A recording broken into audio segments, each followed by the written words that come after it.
Hello, everyone.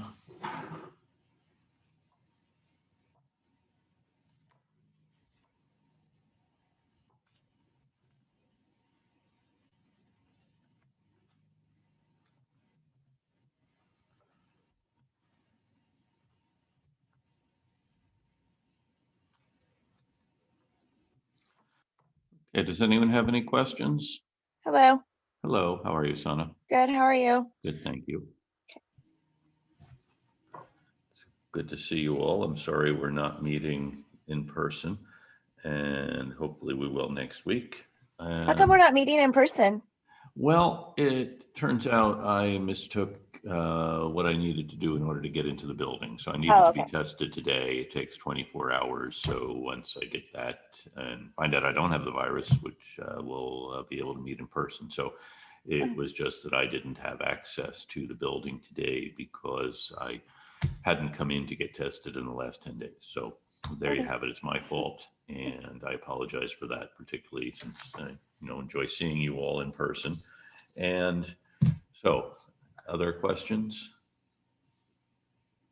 Okay, actually, we had planned today to have someone come from the IT department to show us how to use the Oculus Go cameras, which we'll be using for our next project. And that assignment is to find a monument and take this camera allows you to do a 360-degree picture. So what you'll do is record it using this camera, and then you'll write about what the monument is and so on. So that's the next assignment. So keep your eyes out for monuments. I was thinking around the common public garden, but I know there are others if you want to venture beyond the confines of the immediate area. Okay, so that's the next thing we'll be doing, starting, well, once we see how the technology works. And I think I've asked them to come next week and show us how to use those. So it's either next Tuesday or it will be sometime in the future. Let's see. And while we are on the subject, let me just let someone else in who's waiting in the waiting room.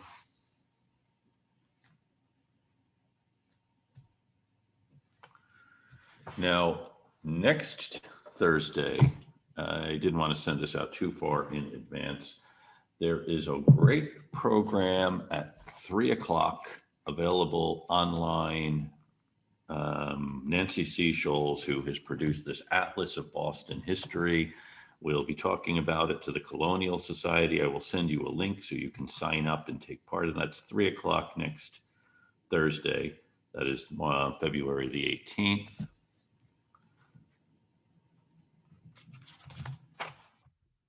So next Thursday, February the 18th, Nancy Seychelles talking about the Boston Atlas Project.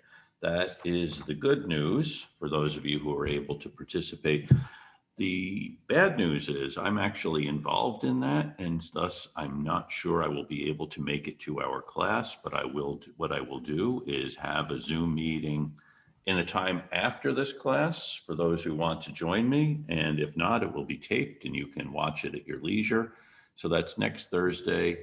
I apologize for not having realized that when I scheduled this other thing, and also agreed to teach at this time on Thursday. So that's next Thursday. You have the opportunity to participate in the Colonial Society of Massachusetts event with Nancy Seychelles and the Boston Atlas Project, and then catch up later with me. Okay, I'll send out more information on that to make it even more confusing than I think it just sounded.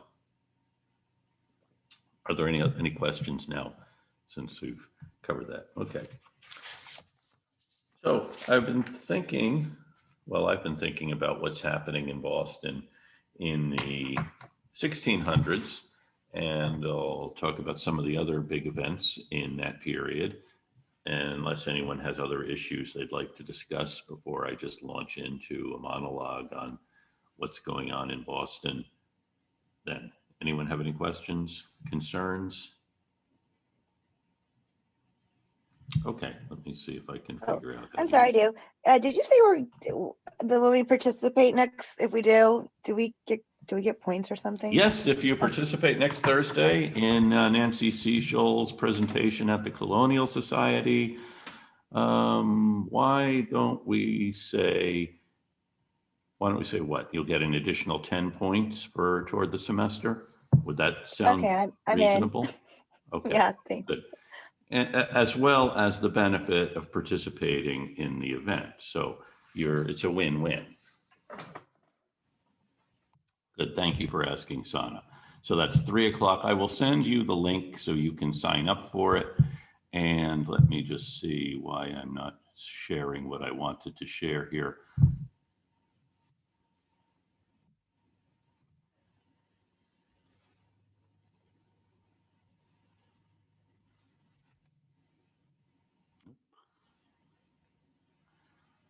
Well, if it doesn't work, it doesn't work. I can't show you all these great images that I've just spent the afternoon digging up. But how do you like that? See, and unfortunately, you're not here, so I can't ask someone to show me how to use this. Since I was doing it before, actually before the class started, I was doing really well with this. And now suddenly it's not working. Let me try this again.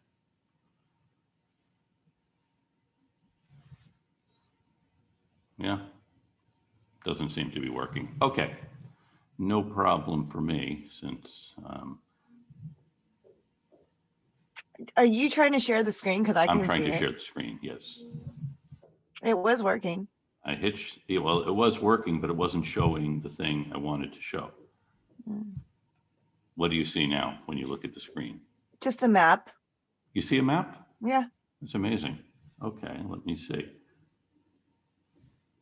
That's interesting because what I see is open Zoom meetings. Okay. Well, let's see. We'll just go with that. What do you see now?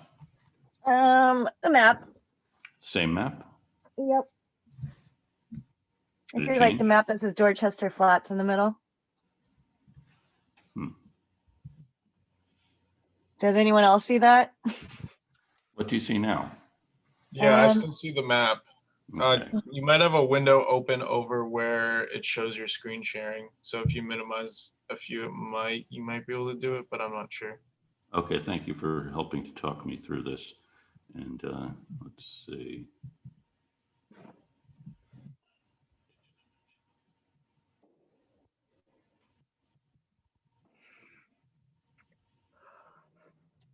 You still see the map? Yep. Great.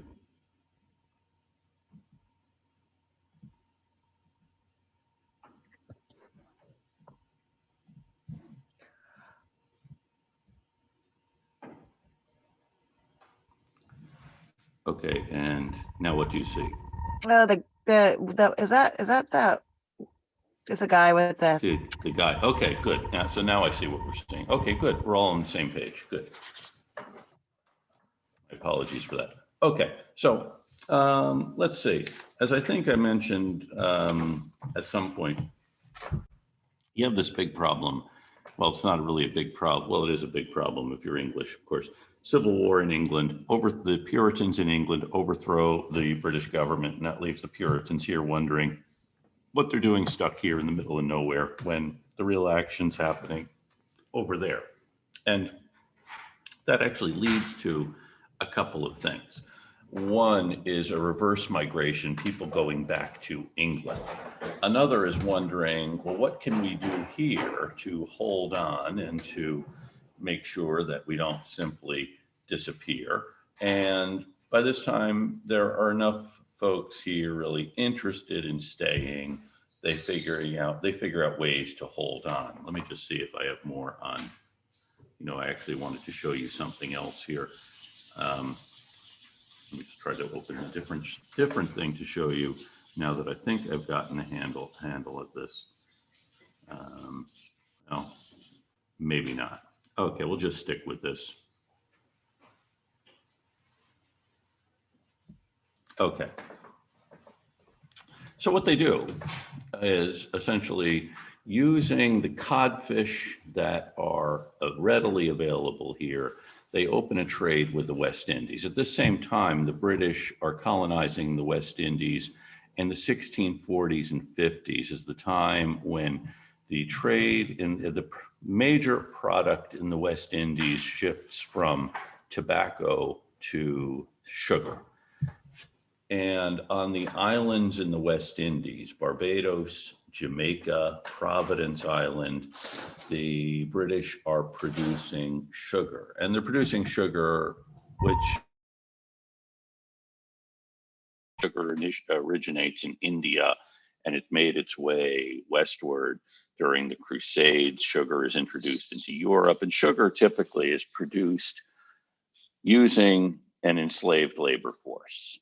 So this is one thing during the Crusades. Muslims and Christians were warring on each other and taking prisoners who then would be put to work producing sugar in either the Tigris-Euphrates River area or along on the islands in the Mediterranean. So you have this change to sugar being produced there. And then as the Portuguese begin rounding Africa, they begin producing sugar on the Cape Verde Islands.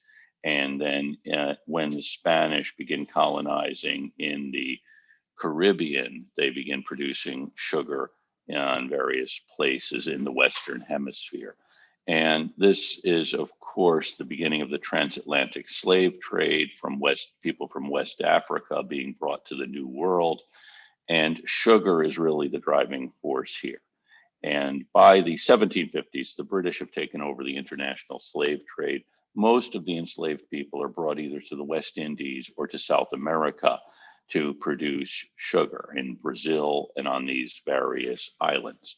Now, New England fits into this in two ways. One is because of the codfish readily available off the coast of New England, and the codfish provide a really inexpensive source of protein. Salted cod caught off of the coast of New England, dried, and then shipped to the West Indies to feed the labor force. And also the forests of New England have the capability of producing a lot of ships and barrels.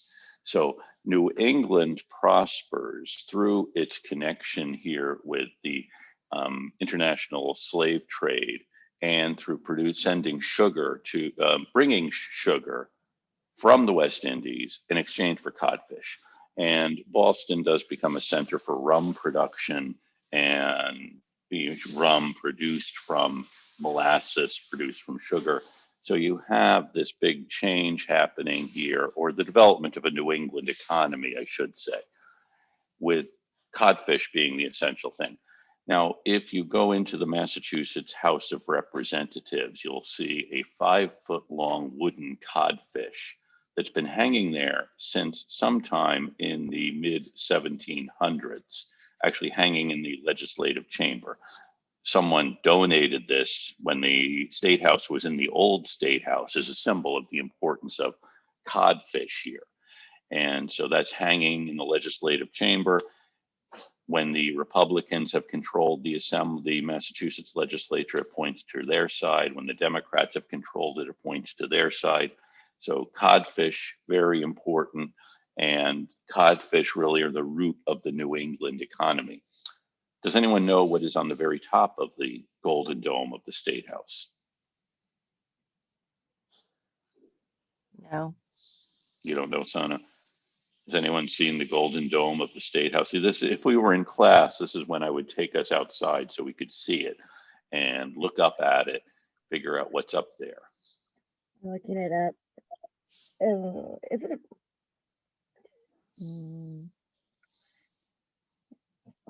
a banner or something? No, something else. No, it's not a banner. No. No one knows what's on top of the State House. I think it looks Gianfranco's like Googling it looks like a little symbol. The or State something. House, The the Massachusetts Golden State Dome. House, yes. What's on the top? There's a golden dome, and then on There's the a top golden is a dome. spiral, like a On spiral. But I don't know Oh. what's on the top of that. Is there, if there is anything? There is something up there. Is it like a replica of it or something? I don't know. Well, it is a representation of something. And let me just say, it's bigger than the actual ones, which are quite small.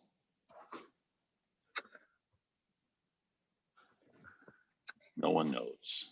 this is a good trivia question. Well, it could be a good exam question. Henry, it looks like you're looking really closely at something, trying to figure out what it is. Yeah, it kind of looks like an egg. Kind of looks like an egg. Well, it's close, but not really close. It's a pine cone. There's a pine cone representing the pine forests. And remember, when the State House was built, Maine was still part of Massachusetts, and the pine forests were very important. So we have a pine cone on top of the State House, and that is because of the importance of these forests to the New England economy. Okay. Now something just happened in my screen. Oh, here we go.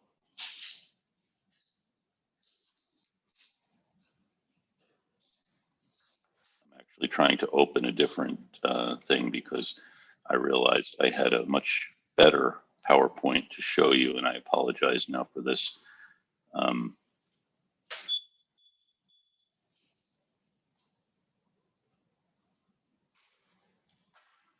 Okay.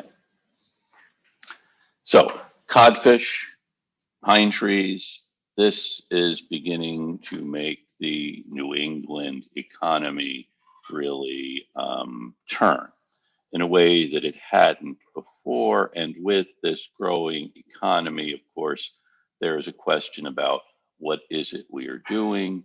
And that's going to be I think we'll find out, a persistent problem here in New England, trying to figure out what it is we're doing and if we're actually doing the right thing. Okay, let me just see if I can get back to sharing my screen. And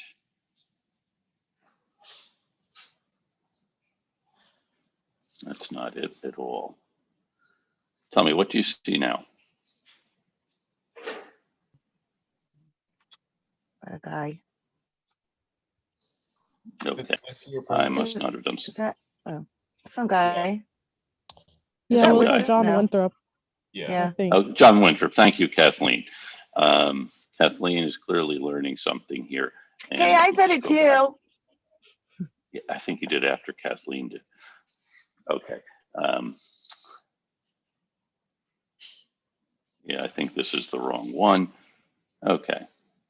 That's just, here you see the codfish. Back in the 1930s, a group of college students stole the codfish as kind of a prank. And here is the guy who found it. This is what it looks like. And sugar. Okay.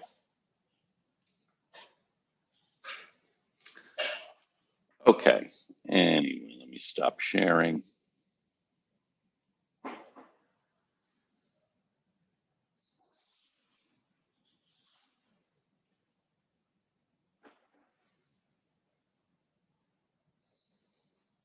Well,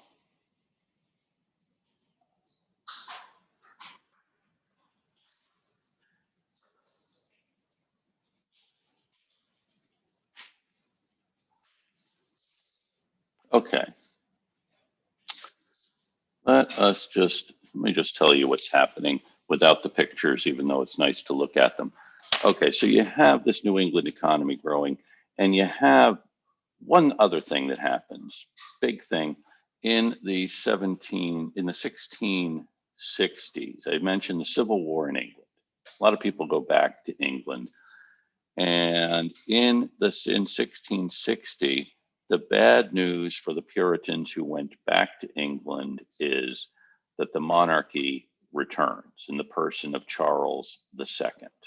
And Charles II isn't too happy about the Puritans who had a civil war and executed his father, the king. And so Charles II he gets along better with the Puritans than his father had. But one thing that happens now is people who had invested in New England back in the 1620s wonder what happened to their investment. There's a couple of guys, Mason and Gorges, who early in the century had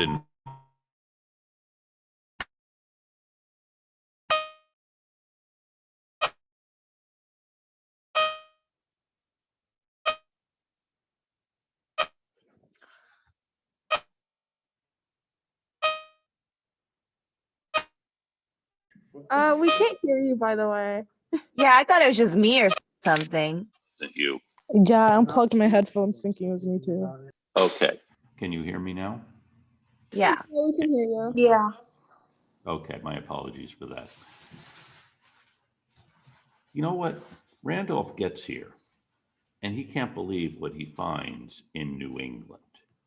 These people have been operating as though they are an independent entity all of these years, and for the most part, they have been.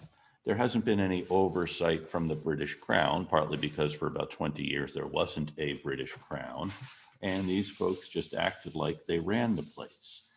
So they don't like a lot of things pertaining to the British Crown. For example, the British flag has a cross on it, and they didn't like the cross as a symbol.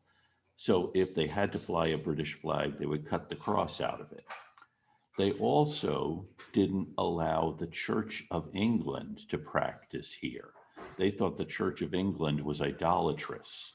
And so there was no Church of England in New England, which was supposed to be part of England. And they also had, every town had a town common.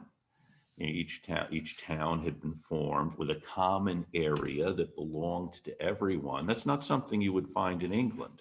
In England, all of the land belongs to someone. And so they didn't like this. And also, how did these people get the land in the first place? The land either belonged to the king by right of conquest, or it had belonged to the Indians. And these people need to prove that they had either bought it from the Indians or it all belonged to the king.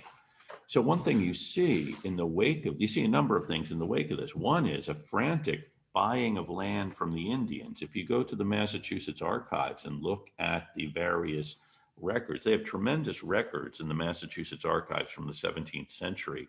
There is a real flurry of buying land from the surviving Massachusetts Indians, from Chickatawbut, who was the son of the Sachem who had been here in the 1630s, and now he is selling land that is pretty much established towns.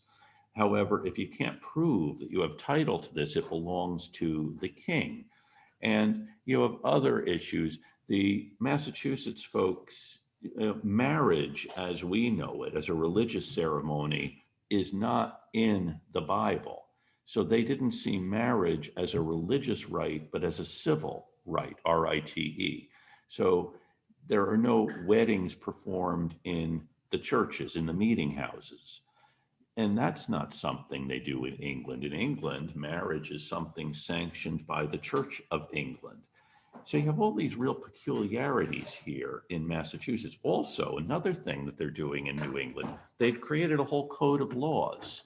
And there are laws against some things that are illegal in England, like robbery and murder and so on, are punishable offenses here. But also being a Quaker is punishable here, actually by death. And in 1660, the Puritans in Boston execute a woman named Mary Dyer for being a Quaker. Mary Dyer had been a friend of Anne Hutchinson, the woman who had been exiled in the 1630s. She becomes a Quaker. Quakerism, is anyone here a Quaker? Anyone know anything more about Quakers? It's a religious idea that says each individual has within him or her an inner light or an inner voice. And you should shut out the noise of the world to hear this inner voice. And Quakers also, they don't call themselves Quakers, they call themselves friends, because we're all equal in the eyes of God. We're all friends. And the idea of being a Quaker is something their enemies make up, because when the inner voice speaks to you, that's actually the voice of God, and you'll start to quake and shake. If you've ever had the voice of God speak to you, you can probably imagine that's what's going to happen. And so the people who don't like them call them Quakers and shaking Quakers and other kind of mean-spirited things. And so you have the Quakers here pose a real threat to the Puritan establishment because they don't need ministers. And one problem the Puritans have is finding enough ministers. And so there are congregations which actually seek out Quaker ministers because it's kind of a benign doctrine. It's more pleasant, certainly, than the heavy theology of the Puritans. And you don't need a ministry, really, to be a Quaker. And so this poses such a threat that the Puritans outlaw Quakerism. Also, they make it a crime to entertain Quakers. As I said, if you are a Quaker, you can be executed. If you entertain a Quaker, you can be fined £200, which is a significant amount. I don't know if any of you would want to entertain a Quaker if you're going to have to pay that much in consequence. So Mary Dyer is from Boston, and the first offense of being a Quaker is she is sent into exile, but the inner voice tells her to come back. Her family is here, her husband is here, her children are here, so she comes back, and they put her in jail. And they tell her, we'll exile you again. If you come back, we'll have no choice but to execute you. Third offense of being a Quaker in Boston is to be executed. So Mary Dyer is hanged on Boston Common for being a Quaker. Now, this, of course, is big news to this guy, Edward Randolph, who comes here to look at what's happening in New England, because it's not a crime to be a Quaker in England. In fact, at this same time, the King of England has just given to William Penn, a Quaker, this entire colony of Pennsylvania. So if you're a Quaker in England, the King's going to give you Pennsylvania. If you're a Quaker in Massachusetts, you're executed. And also, their understanding was that Massachusetts Bay was a trading company. Whoever heard, it's a corporation. Whoever heard of a corporation making laws that can put people to death? Is anyone familiar with corporations that do this? I mean, they're acting as though they're an independent commonwealth. They call themselves a commonwealth.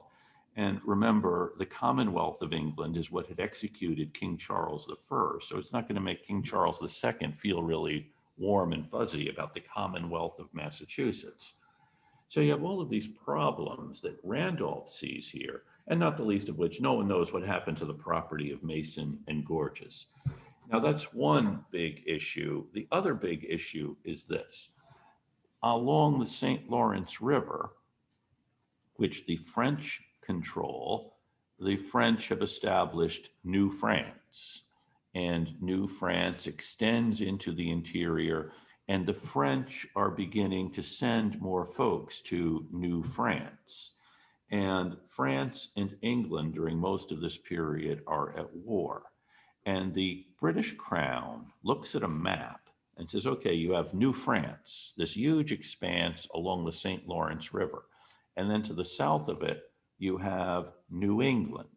And New England is composed of, as I said, there are these settlements in Maine that are somehow related to Massachusetts. Some of them actually are under the jurisdiction of Plymouth, supposedly. Then there's a settlement along the Piscataqua River, and we're not quite sure under whose jurisdiction they are. Then there's Massachusetts Bay. Then there's the Plymouth colony. Then there is a colony, a settlement at Providence, and another one at Newport. There are Rhode Island and Providence plantations. They're kind of together, but not really.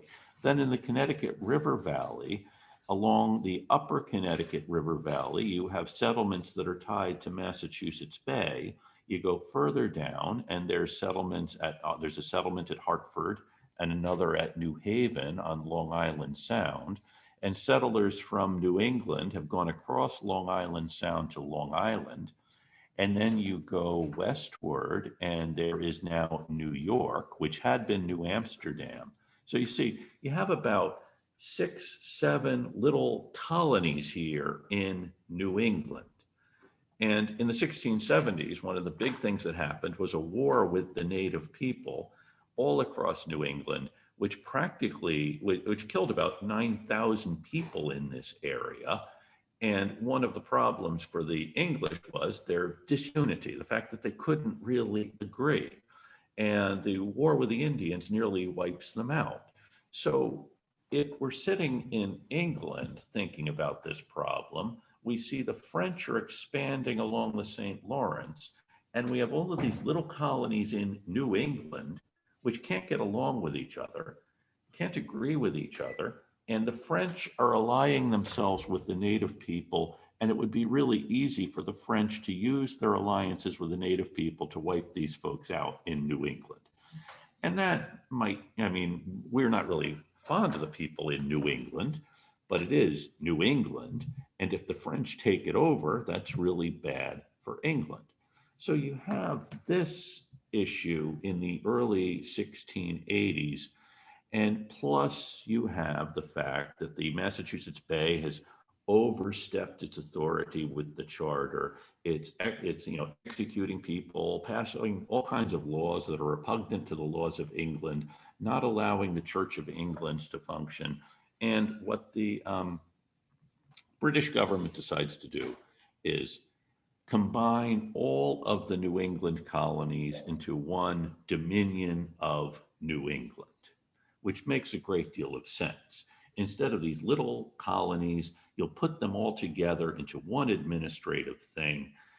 And you're not going to have each one with its own assembly, its own governor.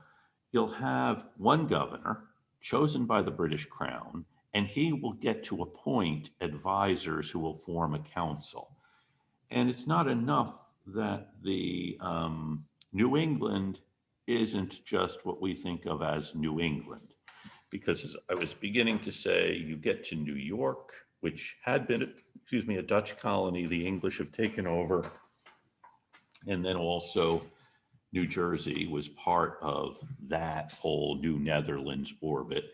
So New England is going to extend to the Delaware River. And New York, as I said, does anyone know how it got the name New York? It had been the New Netherlands. Mm-mm. It's named after a town in England called York. You are close, very close, but not entirely.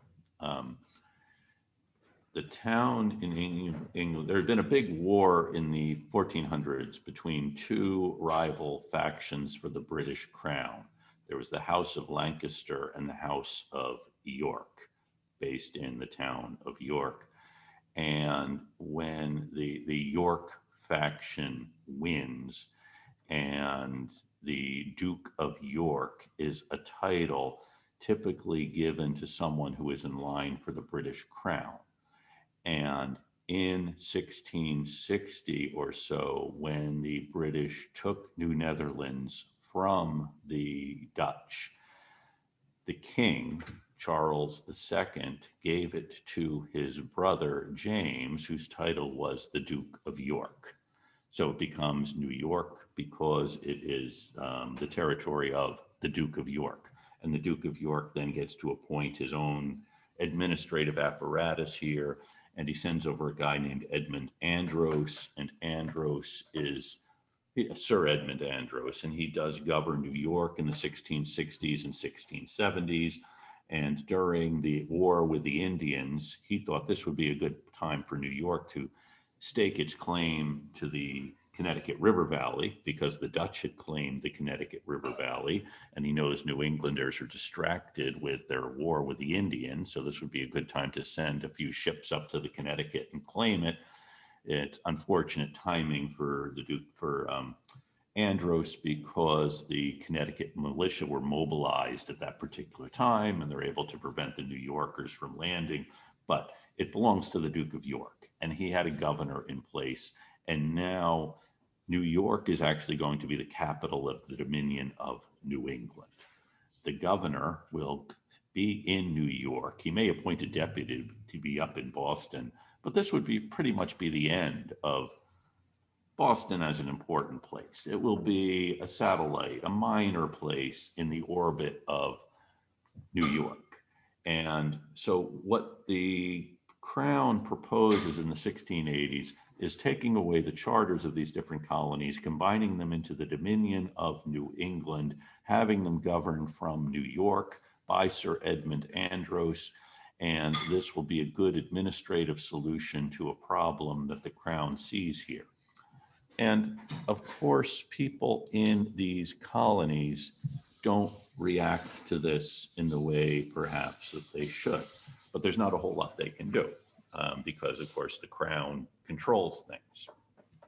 But also the crown has to go to court and get the charters taken away. And Edmund Andros goes through New England demanding the surrender of charters. And in Connecticut, they do produce the charter. And when they produce it, all the lights go out, and then they hide the charter in an oak tree so he can't find it. In Rhode Island, they say, we'll give up the charter as long as we can keep religious liberty, and that's not a problem for the English crown. So Rhode Island gives up its charter. Massachusetts is a bit tougher. I mean, they do get the charter. The charter is suspended by a court in England. And then Andros appoints people to govern here.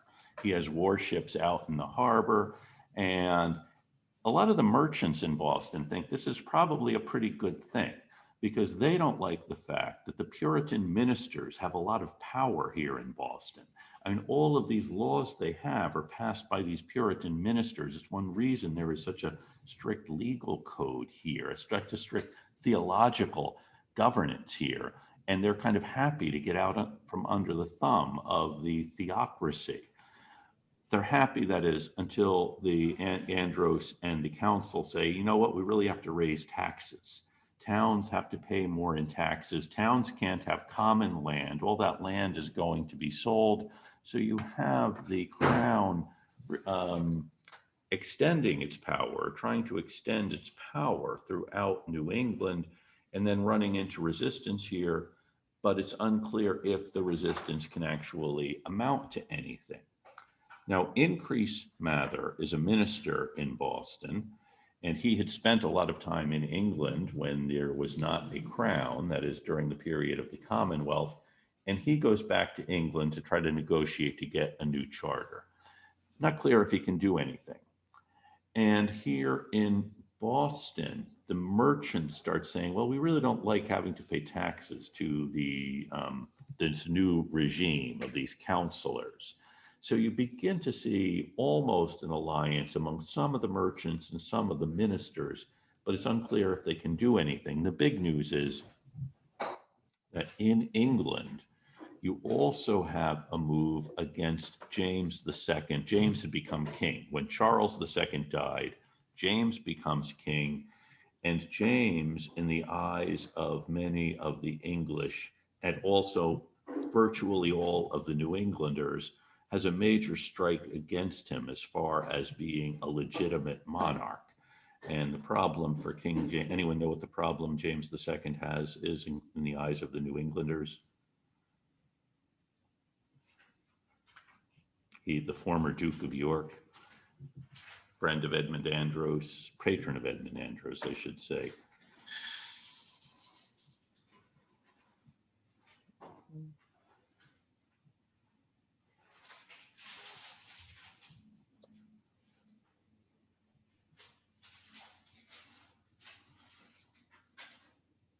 Who here had heard of James II before I started talking about him, knew that there was such a person?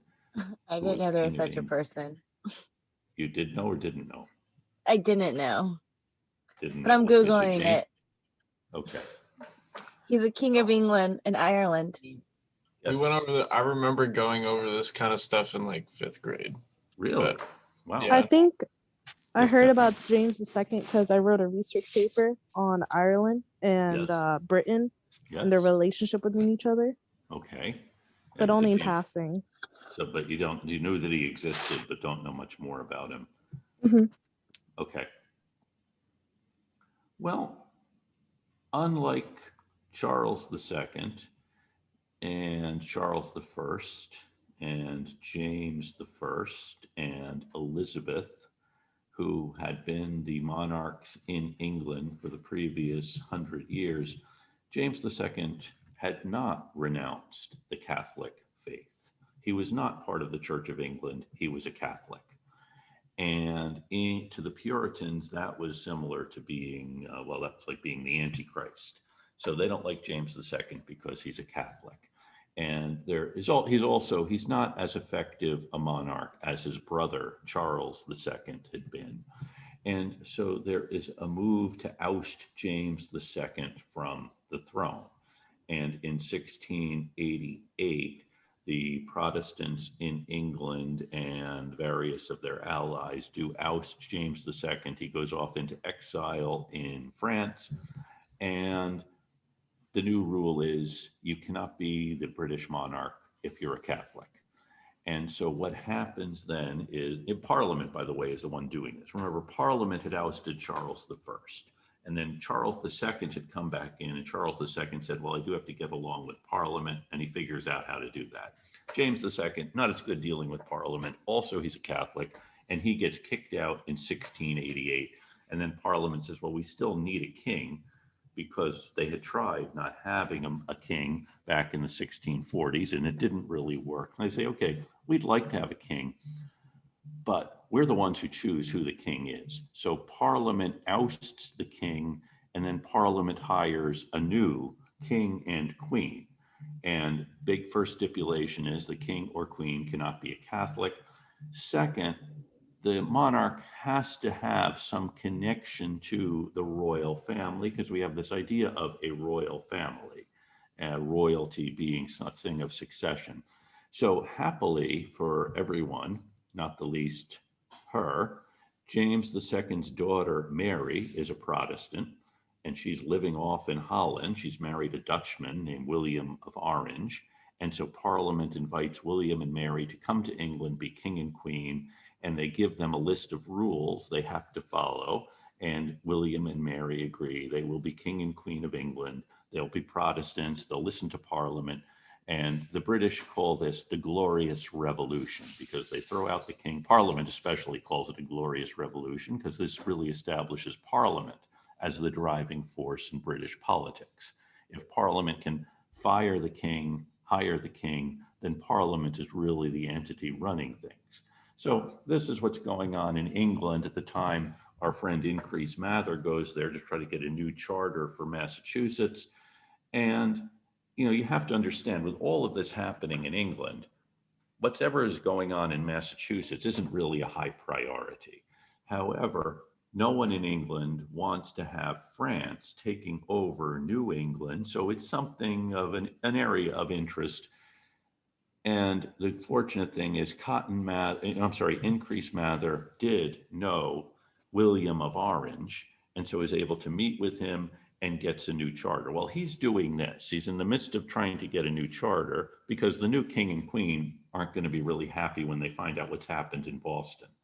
In Boston, when Cotton Mather, Increase Mather's son, hears that William of Orange has landed in England and is raising troops to fight James II, he and some Boston merchants get together and they sign an agreement that they won't listen to Governor Andros. And in fact, they arrest Andros and put him in jail. And they send boats out to the harbor to take the sails off of the British warships in the harbor so they can't go anywhere. So essentially in Boston, the merchants and the leading minister, Cotton Mather, organized this coup d'etat against Edmund Andros, who is arrested and thrown in jail. And of course, the new king and queen aren't going to be really happy with people throwing in jail governors sent over by the previous king, even if we just deposed the last king.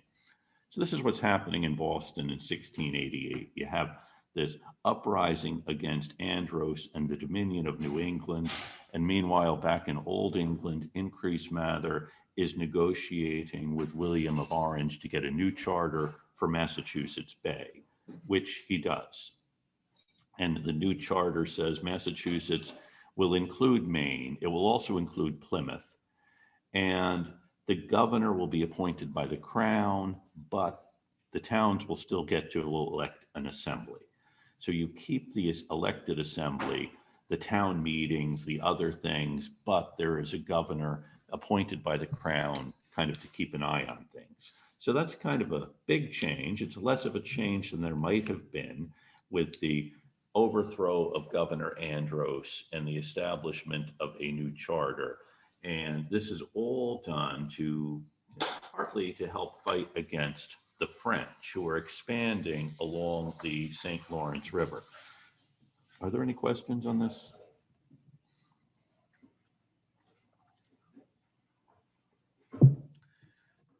I've got to tell you, Let me just see if I can share my screen again, because there are some things I had hoped to show you. It doesn't look like I've left them open. Increased mather is, the mathers are an interesting pair. Cotton mather is the son of increased mather. And here we go, maybe. And he is the minister of the North. See what happened is I plugged, okay, forget it. Increased mather is always very conscious of things going badly. And I have to say, in the whole history of America, there have been few people better able to predict the future than Increased mather. Although he usually waits until something has happened to say, I saw this coming, and can tell you why it was coming. And the 1670s were a particularly bad time in New England. You have this horrific war with the Indians. You also have the loss of the charter, the threat to the charter, all of these things happening. Plus there is a problem in the Puritan faith with, the people who came over in 1630 and 1640 were very devout. They had had an experience of conversion, but then their children didn't. And in order to be a member of the church, you needed to have a conversion experience. And in order to vote, you needed to be a member of the church. But if you didn't have a conversion experience, you couldn't be a member of the church, thus you couldn't vote. And then what kind of political societies will we have?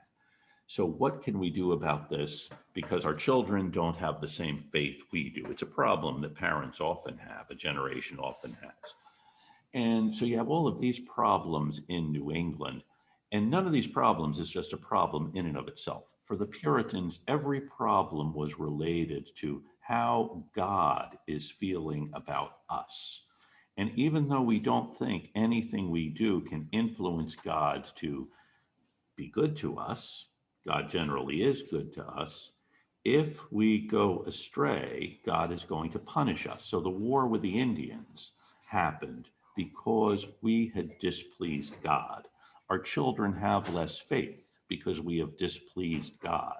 We were losing the charter because we've displeased God. God is allowing this to happen.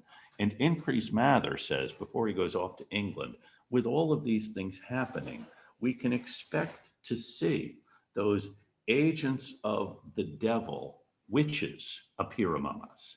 That is, witchcraft is a symptom of bigger problems that we have. If God allows this to happen, it's a sign of our failure. Now, while he is gone off to England, and you have these other issues in England and in Massachusetts, you have in 1687, 1688, the case of the Goodwin children. And the Goodwin children had taken the family laundry to a woman named Kathleen Glover. Kathleen Glover was Irish. She lived with her mother, whose name was Goodwife Glover. And Goodwife Glover had come from Ireland by way of Barbados. She and her husband had probably been taken to Barbados as slaves, Irish slaves who then become free, make their way to Boston, and here she was living with her daughter, who was doing laundry as a way of supporting herself. Now, the Goodwin children picked up the laundry, took it home. Their father was a carpenter, and when they get home, there are some things missing. So the children, who are about 12 years old and 8 years old, go back to Miss Glover's place and say, there's some things missing. And Kathleen Glover is not there, but her mother is. And her mother doesn't like these children coming and accusing them of theft. And she says things to them in Gaelic. Apparently she was a woman who could strike fear in people. And she says things to them they don't understand. And when they get home, they start crawling around on the floor, barking like dogs, and showing other signs of something being not right. And these are symptoms of being bewitched. I should say witchcraft had only become a crime in England in the early 1600s. And there's actually, it's more prevalent in Protestant countries than Catholic countries. And typically, what thing you look for in a witch is maleficium, that is doing of ill. And here the children have this vision of Goodwife Glover tormenting them. And the Goodwins, the parents, go to some neighbors to ask what you should do if children are bewitched. And they suggest a variety of folk remedies, like take sagebrush and rub it around the lintels of the house. That prevents the witch from entering. Or you take a pudding and throw it into a fire, and the witch will fly in after it and be burned up. And other suggestions about how to deal with witchcraft. Finally, they go to Cotton Mather, the minister. And Mather sets about praying with the children. And from this, he is able to trace back their bewitchment to this encounter with Goodwife Glover. And so he does call on her. She can't speak English, she can speak Gaelic, and she also knows some Latin, enough Latin to understand the religious services. She cannot say the Lord's Prayer in English. She can say it in Latin, and a witch will not be able to say the Lord's Prayer. And also she talks about her prince.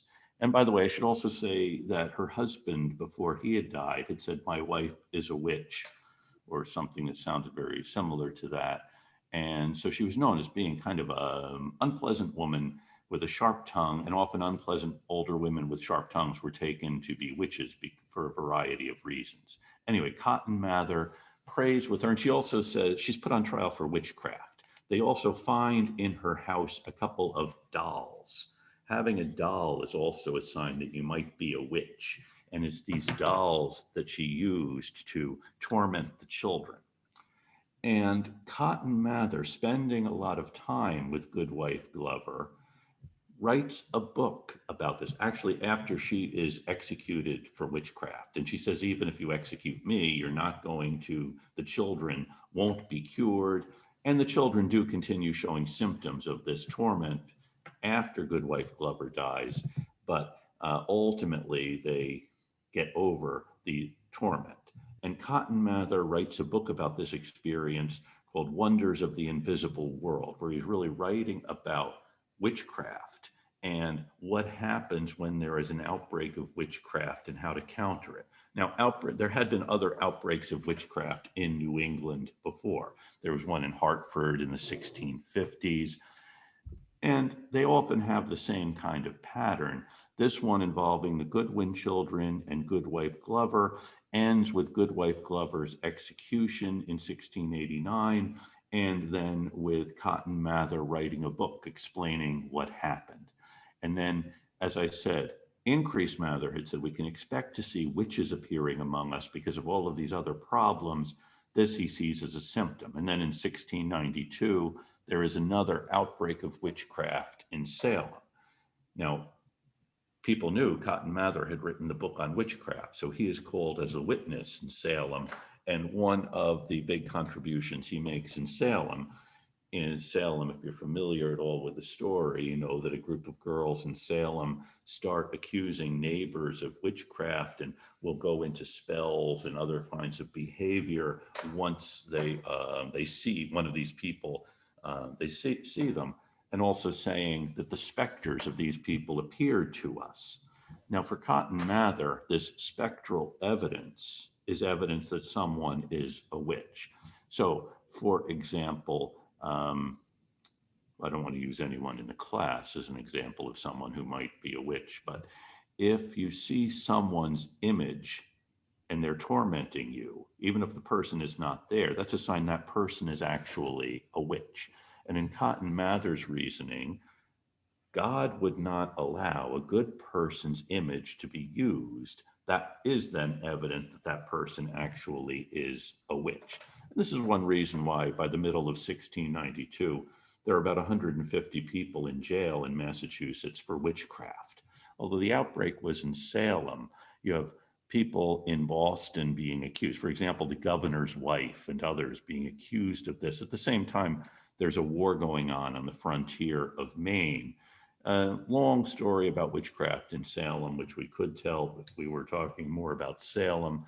Suffice it to say, Cotton Mather is really saying if the girls are making accusations about people tormenting them, that's evidence that those people actually are witches. Now, by the time there are 150 people in jail and 18 people executed for witchcraft and the governor's wife in jail, Increase Mather comes home. And his son Cotton, who was his assistant pastor, has helped whip up this excitement about witches. And at this point, the governor says, is this really a legitimate thing? And the ministers in Boston and the surrounding areas get together to discuss what's happened. Since now there's also a minister who's been executed for witchcraft. And Increase Mather looks at all of the evidence and says, can it really be the case that God is only going to use bad people's visages, or the devil is only going to use bad people's visages to torment people? Wouldn't it make more sense if you're the devil to get good people's visages and use them to torment? Because that's going to undermine everyone's faith in good people, which is a pretty sophisticated line of reasoning. And so the ministers in Massachusetts say, spectral evidence really isn't evidence, that you can't send someone to their death because someone says that their visage was tormenting me. And that really puts a stop to the witchcraft prosecution, but not before Cotton Mather has really helped to accelerate it by saying we have all of this evidence of witches, because he had, of course, written the book on witchcraft. So this is what's going on in the 1690s in Boston. You have the witchcraft outbreak in Salem, really perpetuated by Cotton Mather's, ideas about spectral evidence and so on. Are there any questions on this?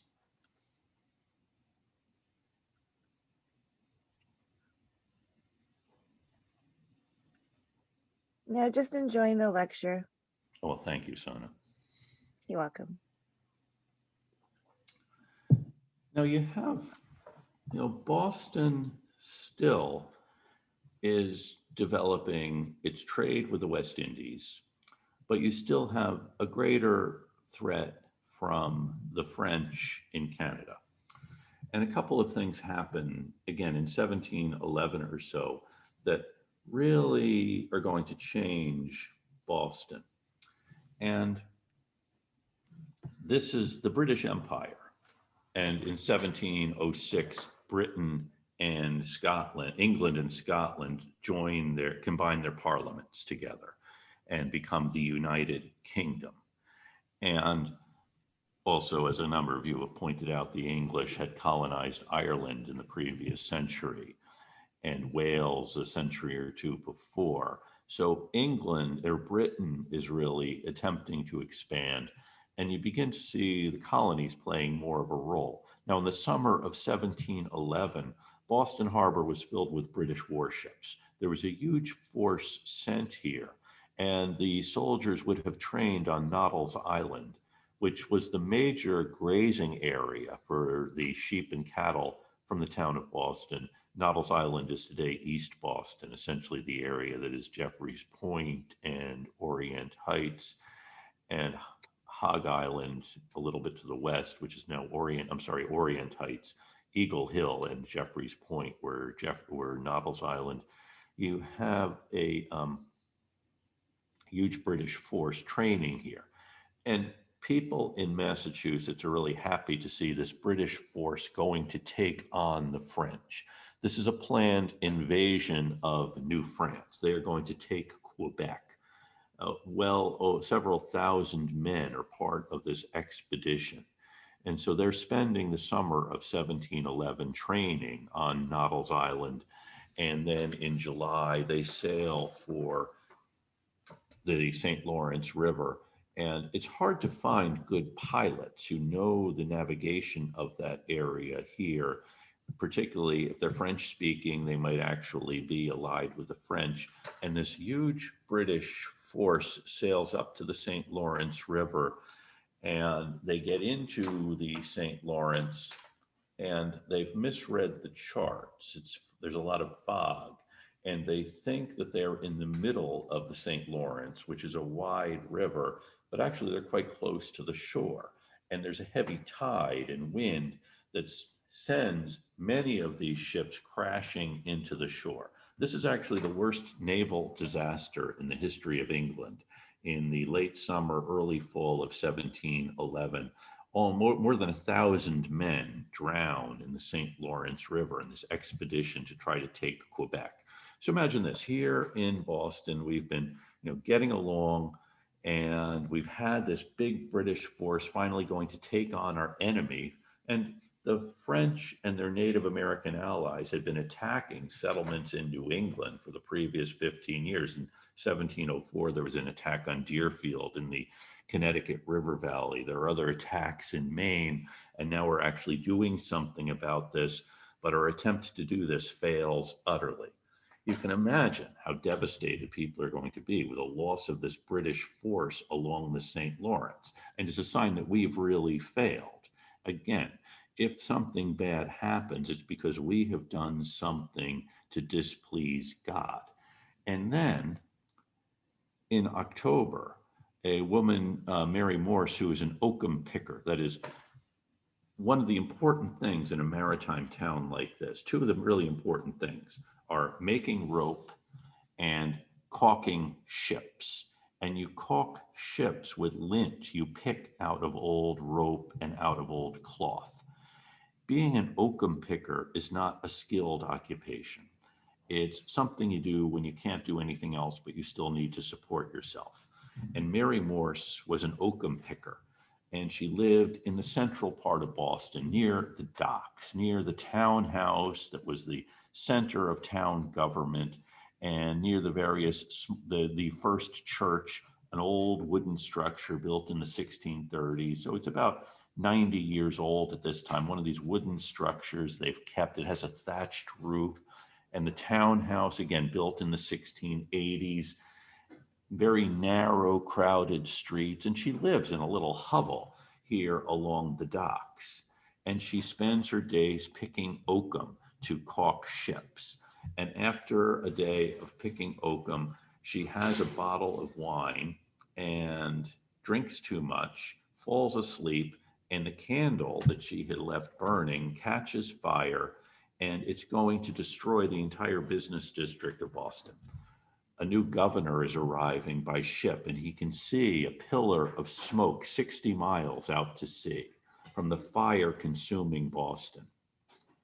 The Great Fire of 1711. Boston is a town made of wood, entirely made of wood. In fact, even some chimneys are made of wood. In the 1680s, the town had passed a building code saying buildings need to be made of brick.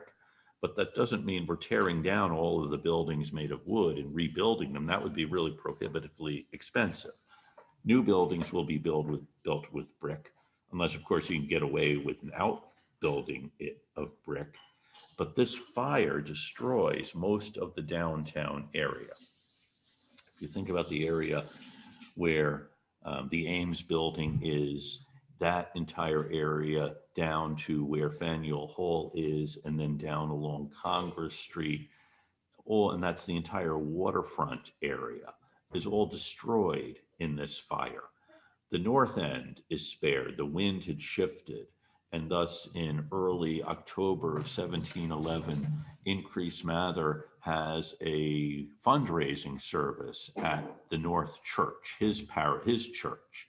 The Puritans, I should say, were not really imaginative in naming their meeting houses. They didn't call their meeting houses churches. So his was the North Meeting House or the Second Meeting House. The first meeting house was the one behind the townhouse that had been destroyed in the fire. Then the second one was the north one. The third one was the South Meeting House. And then there's in the 1740s, as the area where the South Meeting House was, more people are living there, they need a new one, so they build a new meeting house a little further south. They call that the New South Meeting House.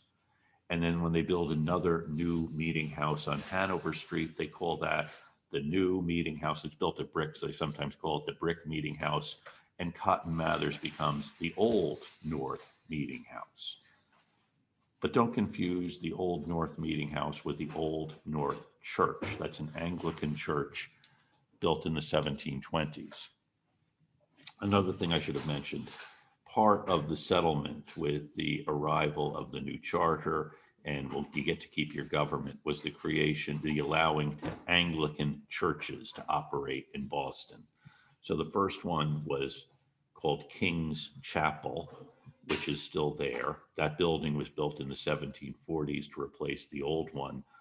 The second one was the Trinity Church, which is actually, at that time, it was on Washington Street. And then the third is the Christ Church, or Old North, in the North End.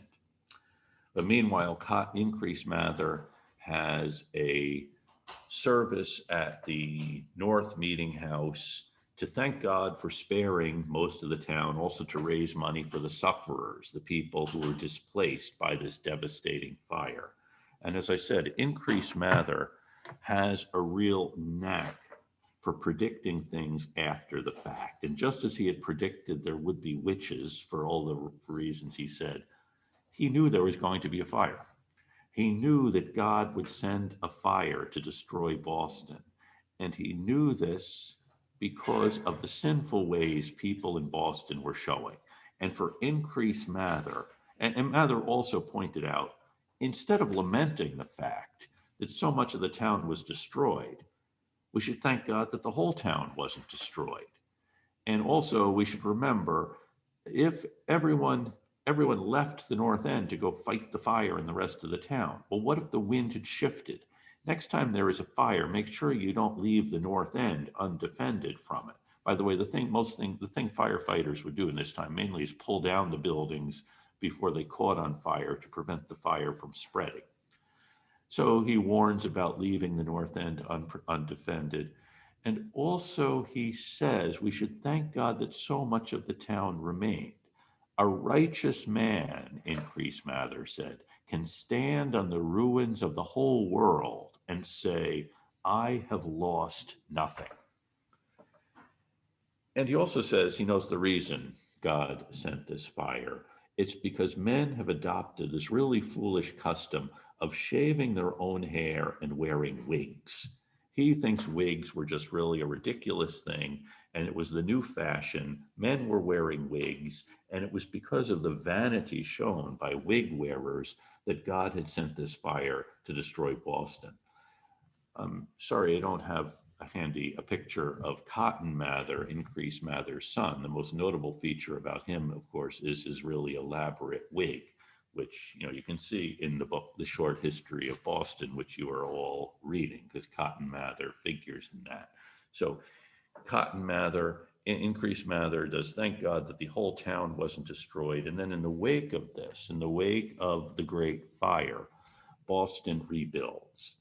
It does a number of things. One thing it does, it widens the streets in the downtown area because the streets really were too narrow and crowded. And instead of the townhouse, the wooden townhouse, they build a new townhouse out of brick, which was built in 1713 and is still there. And they build that new townhouse just in front of a new brick church. So the first church is replaced by a brick church, which is no longer still there. And then from the front entrance of the townhouse, which is where the provincial government will meet, they build a long wharf, a third of a mile long. They actually take the rubble from the fire, the buildings destroyed in the fire, and use that to fill in this wharf, a third of a mile long, that stretches out into the harbor so that ocean-going ships can tie up and directly at the wharf and not have to unload by having their cargo put onto smaller vessels and rowed ashore. So we have a new Boston built in between 1711 and 1713 in the wake of this devastating fire. And it's a new Boston through Long Wharf and through the townhouse. On the first floor of the townhouse, there are shops that is tied in with trade in the West Indies and in Europe. So Boston is going to rebuild as a trading community, still with some of this idea of the Puritan ethos is still very much with us. So I'm guessing since Jack is packing things up in 265 Sergeant Hall, that we should probably call it a night. When we come back on Tuesday, we'll talk more about the 17th century. Actually, now we're into the 18th century, and we'll find out what happens in the 18th century. Are there any questions on this? Oh, a couple of you are there. Thanks for tuning in. Any questions? Will we have classes in the Sergeant Hall on Tuesday? Yes, we should have classes in Sergeant Hall on Tuesday. I will let you know. Okay. My apologies. Jack is going to have classes in Sergeant Hall, whether we do or not. So that's. Yeah, don't forget to send us that link. Yes, I will send you the link for the Thursday event, and I will hope you all have a good weekend. And remember, at the Hatch Shell, but until the 22nd, 5 to 9, you can go see the music and the light display. It's something you don't want to miss. I have a question. Yes, Kathleen. On the eminent figures work you wanted us to do, like Yes. the full research, are you gonna send us like Yes. I the will. parameters of that project and stuff? I will and when send it's you due? more of the parameter. Thank you for the reminder. And those who are not here, I think everyone is here who that needed to be here for that. So yes, I will send you the parameters so you can get started. Thank you for the reminder. If you have not yet told me what mystery photo you're doing, let me know. And other than that, I'll see you. Thanks, Professor Ellison. Thank you, Sana. Take care. Thank you. Bye. Have a nice weekend. Good to see you. Have a Take nice care. weekend. Good to see you. Bye, Professor. Bye. Thanks a lot. Thanks, Pablo. Oh wait, Yes. where Kathleen. do I contact you on choosing the picture? Do I just send you an email? Send you an email. Okay, I will. All right. Great. Bye. Okay, Kathleen. Take care. Bye. Thank you. Bye. Good to see you, Hannah.